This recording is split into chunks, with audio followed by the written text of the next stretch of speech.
Silver ETFs are down nearly 15%. And what smart money is doing right now could completely change how you see this market. Because while most people are still trying to figure out whether silver is about to rally again or crash even further, big investors may have already made their move quietly, without headlines, without panic. And the real question is, are they getting out or getting ready? Right now, silver is trading in a very uncomfortable zone. After a strong rally earlier, prices pulled back hard, dropping close to the $70 level before bouncing slightly back toward the 75 range. On the surface, it looks like just another normal correction. Markets go up, markets go down. But this time feels different, because at the same time silver prices were falling, something else started happening behind the scenes. Money began flowing out of silver ETFs, not slowly, but aggressively. Around 10 to 15% of capital has exited these funds in a relatively short period. And that's where things start to get interesting, because ETFs are not just random retail money. They often reflect institutional positioning. Hedge funds, large asset managers, and professional investors use these vehicles to gain exposure to silver without holding the physical metal. So when ETF flows turn negative, it raises a serious question. Is smart money leaving silver? Or is this just another shakeout before a bigger move? To understand what's really happening, you first need to understand why ETFs matter so much in the silver market.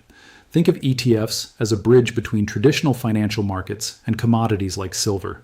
When money flows into silver ETFs, it increases demand, often pushing prices higher. When money flows out, it can create downward pressure. So these flows are not just numbers, they're signals about sentiment, about positioning, about expectations.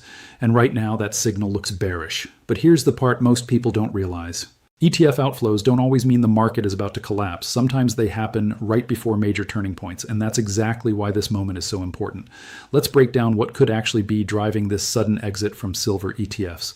The first and biggest factor is interest rates. The Federal Reserve has made it very clear that rates are likely to stay higher for longer, and that creates a problem for silver, because silver doesn't generate yield. It doesn't pay interest. It doesn't give dividends. So when interest rates are high, investors start looking for better returns elsewhere. Suddenly, holding silver becomes less attractive compared to bonds or cash-like instruments. And that shift in preference can trigger capital outflows. But that's only part of the story. The second factor is the strength of the US dollar. A strong dollar typically puts pressure on commodities, including silver. When the dollar rises, it makes silver more expensive for international buyers, which can reduce demand. And recently, the dollar has remained relatively strong due to economic resilience and interest rate expectations. So now you have two major forces working against silver at the same time: high rates and a strong dollar. And that combination is powerful. But here's where things start to get even more complex, because despite these bearish pressures, the long-term fundamentals for silver haven't really changed. In fact, in some ways, they've actually become stronger. Global demand for silver continues to rise, especially from industrial sectors. Solar panels, electric vehicles, electronics, all of these rely heavily on silver. At the same time, supply has struggled to keep up. For several years now, the silver market has been running in a deficit. That means more silver is being consumed than produced. And normally, that kind of imbalance would push prices higher. So why isn't that happening right now? And this is where the idea of smart money becomes even more important. Because markets don't move based on one factor alone. They move based on expectations, short-term expectations, versus long-term reality. In the short term, investors are worried about rates, the dollar, and economic uncertainty. That's pushing money out of silver ETFs. But in the long term, the supply-demand story still points towards strength. So what you're seeing right now could be a clash between these two forces: short-term fear versus long-term potential. And that creates volatility. Now let's talk about the price levels that everyone is watching. Right now, the $70 level is acting as a critical support zone. It's like a floor that the market has tested, but hasn't clearly broken yet. If silver holds above this level, it suggests that buyers are still stepping in. But if it breaks below $70, things could get very different. Because below that level, the next major support doesn't come in until around the $60 to $65 range. And that would represent a much deeper correction. On the upside, resistance is sitting around $80 to $85. That's the area silver would need to break through to confirm that a new bullish trend is starting. So right now, the market is stuck between these two zones. And what happens next could define the direction for weeks or even months. But here's the question you should really be asking.